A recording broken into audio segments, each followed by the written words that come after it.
మోహిని ఏకాదశి సంపూర్ణ పూజ మరియు పరిహారాలు.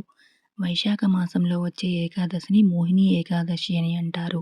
క్షీరసాగర మథన సమయంలో శ్రీ మహావిష్ణువు మోహిని అవతారాన్ని ధరించి దేవతలకు అమృతాన్ని అందించిన అత్యంత శక్తివంతమైన రోజు ఇది.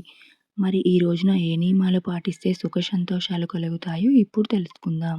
ముహూర్తం మరియు సమయాలు. ఈ సంవత్సరం మోహిని ఏకాదశి ఏప్రిల్ 27 సోమవారం నాడు వచ్చింది. ఏకాదశి తిథి ఏప్రిల్ 26 సాయంత్రం 6:06 ప్రారంభమై ఏప్రిల్ 27 సాయంత్రం 6:15 వరకు ఉంటుంది. ఉపవాసం ఉండేవారు ఏప్రిల్ 27న ఉండాలి. పూజా విధానం.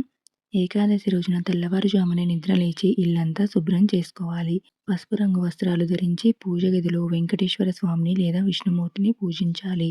స్వామివారికి పసుపు పూలు, తులసి దళాలు సమర్పించి పాయసం నైవేద్యంగా పెట్టాలి. ఓం నమో నారాయణాయ అనే మంత్రాన్ని 108 సార్లు జపించాలి. విశేషంగా ఈ ఏకాదశి నాడు పూజ గదిలో పిండి దీపం వెలిగిస్తే సకల భోగాలు కలుగుతాయి. అద్భుతమైన పరిహారాలు. రావి చెట్టు పూజ. ఈ రోజున రావి చెట్టును ముట్టుకుని 5 ప్రదక్షిణలు చేస్తే విపరీతమైన ఐశ్వర్యం కలుగుతుంది.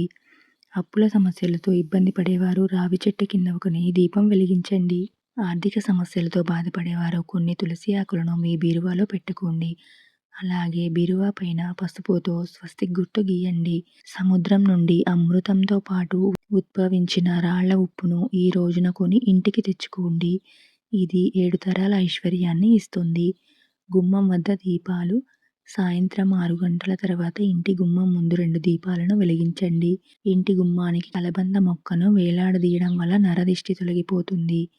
ఉసిరి చెట్టుకు ప్రదక్షిణలు చేయడం వల్ల లక్ష్మీదేవి అనుగ్రహం లభిస్తుంది.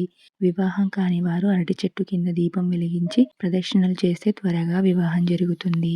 ముఖ్యమైన నియమాలు. ఈ రోజున ఎవరికీ అప్పు ఇవ్వకూడదు, తీసుకోకూడదు. ఇంట్లో వెన్నను కానీ నెయ్యిని కానీ కరిగించకూడదు. నలుపు రంగు వస్త్రాలను అస్సలు ధరించకూడదు. మాంసాహారం, ఉల్లిపాయ, వెల్లుల్లి వంటి ఆహారాలకు దూరంగా ఉండాలి. వీలైతే పేదలకు వస్త్రదానం, అన్నదానం లేదా బెల్లం దానం చేయండి. పారణ మరియు ఉద్వాసన. మంగళవారం ఏకాదశి వ్రతం ద్వాదశి నాడు చేసే ఉద్వాసనతోనే పూర్తవుతుంది. మరి మంగళవారం నాడు ఉద్వాసన చెప్పవచ్చా అంటే ఖచ్చితంగా ద్వాదశి ఏ రోజు అయితే వస్తుందో అదే రోజు ఉద్వాసన చెప్పాలి. ఏప్రిల్ 28 మంగళవారం ఉదయం 5:43 నుండి 8:21 మధ్య ఉపవాసాన్ని విరమించాలి. ఉదయాన్నే స్నానం చేసి స్వామివారికి మళ్ళీ పూజ చేసి నైవేద్యం సమర్పించి తులసి తీర్థం పుచ్చుకోవాలి. ఈ రోజున బ్రాహ్మణుడికి లేదా పేదవారికి స్వయం పాకం దానం చేస్తే వ్రత ఫలితం రెట్టింపు అవుతుంది. పారణ భోజనంలో ఉసిరికాయను చేర్చుకోవడం చాలా శ్రేష్టం. ఈ వీడియో మీకు నచ్చితే please like, share and subscribe to my channel. Thank you.